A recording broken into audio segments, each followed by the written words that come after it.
a human right. Here to stay, here to fight. Housing is a human right. Just to say, I mean, we were actually, for the first time ever, we did manage to meet with a representative of Tower Key, the managing agent. You can see their logo right over there. So although Christodoulou likes to pretend like he has no control over the managing agent, it seems a funny coincidence that it's based just next door to this hotel, Tower Key over there. Anyway, we managed to meet with a representative, and we didn't get very far after months of asking for a meeting. And so the residents unanimously decided that we're going to continue the campaign until our demands are met. And that's why we're here today. So, my name is Jordan. I live with 3 other flatmates in a block of 170 flats in Somerford Grove, Stoke Newington. We are called the Somerford Grove Renters, and we are members of the London Renters Union. At the beginning of this lockdown, we got together to ask our landlord for some help during the pandemic.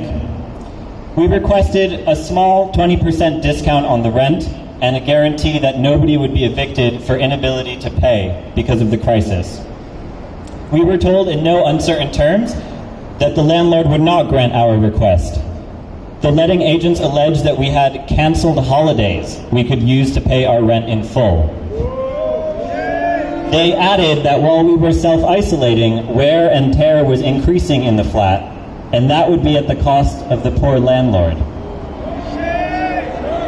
In other words, they treated us with utter contempt. That's when we decided to really get organized.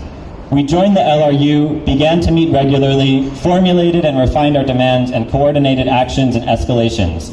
The public, government, and media took an interest in our case, and our letting agents were hoping that they could scare us off. They sent us legal threats. They threatened me with £20,000 in legal fees. They infiltrated our WhatsApp group. They sent security guards to spy on us. But through our union and our movement, we have stayed strong.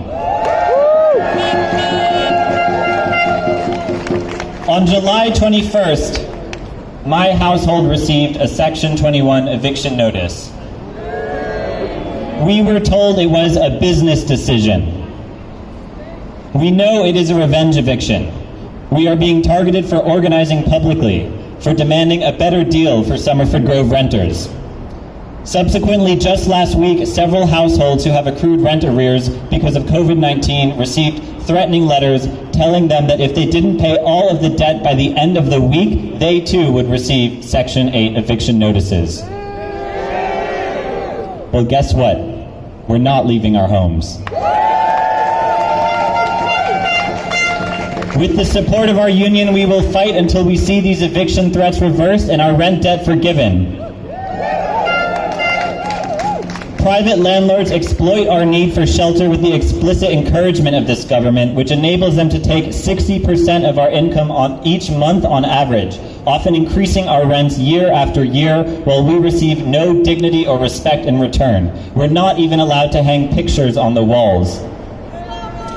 Tenants in our block and throughout London pay thousands of pounds a month for the privilege of living in neglected and poorly constructed flats that regularly threaten their health and safety. 3 years after 72 people died in the Grenfell fire, this government still has not ensured that housing meets basic fire safety requirements, while they continue to gut frontline services, including fire departments. Today, the government has lifted the eviction ban. Our own landlord is based in the tax haven of Monaco and is worth £1.8 billion.